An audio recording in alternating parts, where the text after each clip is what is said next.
Todo mundo disse que o Ancelotti estava errado, que tirar Vinícius Júnior da ponta direita, da ponta esquerda era suicídio, que o melhor jogador do mundo não podia jogar de costas pro gol. Olha o placar agora: 3 jogos, 4 gols, 1 assistência. Brasil classificado em primeiro lugar do grupo, vice-artilheiro da Copa do Mundo atrás apenas de Messi. Isso é o que o plano errado de Ancelotti produziu. Mas tem algo que ninguém tá falando sobre o que tá acontecendo nessa Copa. Uma mudança tática pequena, quase invisível, que transformou o Vinícius Júnior no jogador mais perigoso do torneio. E antes de entrar no campo, tem um dado que você precisa guardar. Quando o Vinícius Júnior marca pela seleção, o Brasil tem 92,6% de aproveitamento, quase 100%. E isso não é coincidência. Para entender o que o Ancelotti fez com o Vinícius nessa Copa, você precisa entender o problema que existia antes de ele chegar na seleção brasileira. O Vini, do Real Madrid, era o melhor jogador do mundo. O Vini, da seleção, antes de Ancelotti, era um jogador pressionado, com gols que não saíam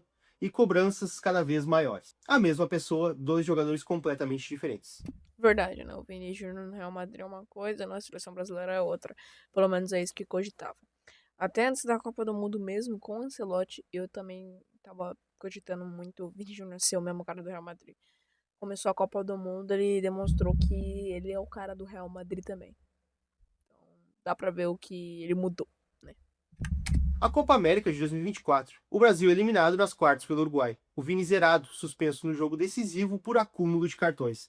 E a torcida pedindo explicação. E tinha mais uma coisa que incomodava. O Vini nunca tinha marcado um gol numa Copa do Mundo antes de 2026. Em 2022 teve assistência e bons jogos, mas gol zero. O camisa 7 do Brasil é uma das mais pesadas da história do futebol. Garrincha usou essa camisa. E Garrincha era Garrincha. Nenhum ser humano chegava perto do que ele fazia com a bola, né? Tite não tinha a resposta com o Vini na seleção. O Dorival Júnior também não. A Copa de 2022 terminou sem que o Vini da seleção fosse o Vini do Real Madrid. E isso incomodava todo mundo. Quando Ancelotti chegou à seleção, todo mundo lembrou do que ele fez com o Vini no Real Madrid. Champions League, bola de ouro. O pedido era simples. Repita aqui. Mas todo mundo pediu o Ancelotti da Champions. E ninguém sabia que o Ancelotti da seleção ia trazer uma fórmula totalmente diferente. Não a mesma solução, uma nova. E então o Ancelotti chegou e fez uma coisa que ninguém esperava. Pequena, quase imperceptível para quem não sabe o que procurar. Mas que mudou tudo. Ele tirou o Vini da ponta esquerda, lá na ponta. Não completamente, mas o colocou para jogar mais por dentro, centralizado, com o Douglas cobrindo o corredor externo pela esquerda. O Ancelotti explicou, depois do Haiti, que Vini é perigoso não só no 1 contra 1. Atacando pelo meio, ele é ainda mais perigoso. Ele pode mudar a posição e os outros se adaptam. Uma frase, uma mudança, tudo diferente.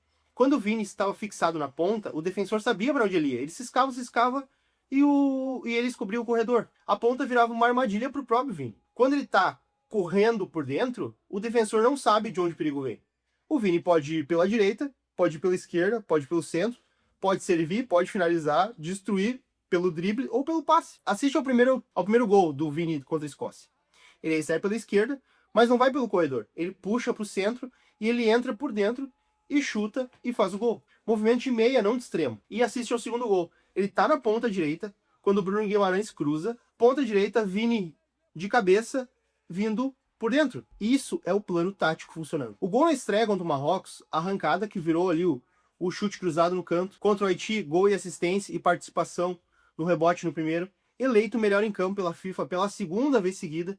E aí vem a Escócia, em Miami. Primeiro tempo inteiro, 2 gols de Vinícius Júnior. E um terceiro anulado de forma polêmica pelo VAR. O Brasil vence por 3-0. Primeiro lugar, classificado. 4 gols, 1 assistência, 5 participações diretas. O Vini lidera a Copa em participações ao lado de Messi, um cara de 24 anos, ao lado do maior de todos os tempos. 4 gols em 3 jogos de Copa. Pelé marcou exatamente 4 gols em toda a Copa de 70. Quando o Brasil foi campeão, e o Vini já igualou o Rei na fase de grupos com o mata-mata pela frente. Nessa Copa, o Vini já superou as marcas de participações em gols de Ronaldinho Gaúcho e Romário, por exemplo. 2 bolas de ouro, 2 homens que definiram eras, e em 3 jogos. Imagina ter 24 anos e jogar melhor do que o Ronaldinho numa Copa do Mundo. Incrível. Incrível. Só que, exemplo, o que ele disse em questão de jogar melhor é em questão de gol, tá? E habilidade, ele ainda não provou ser melhor que o Ronaldinho, pelo menos na minha opinião. Com um técnico de 64 anos que entendeu o seu jogo mais fundo do que qualquer outro que ele teve na seleção. Ancelotti construiu e a Copa do Mundo 2026 é o laboratório final de tudo que foi construído.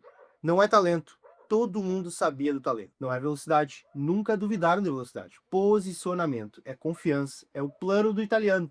Ancelotti não transformou o Vini no melhor jogador dessa Copa. Ele apenas deu ao melhor jogador do mundo o espaço certo para mostrar que sempre foi isso. O mata-mata começa agora, e se você acha que o Vini foi decisivo na fase de grupo, espera o que vem.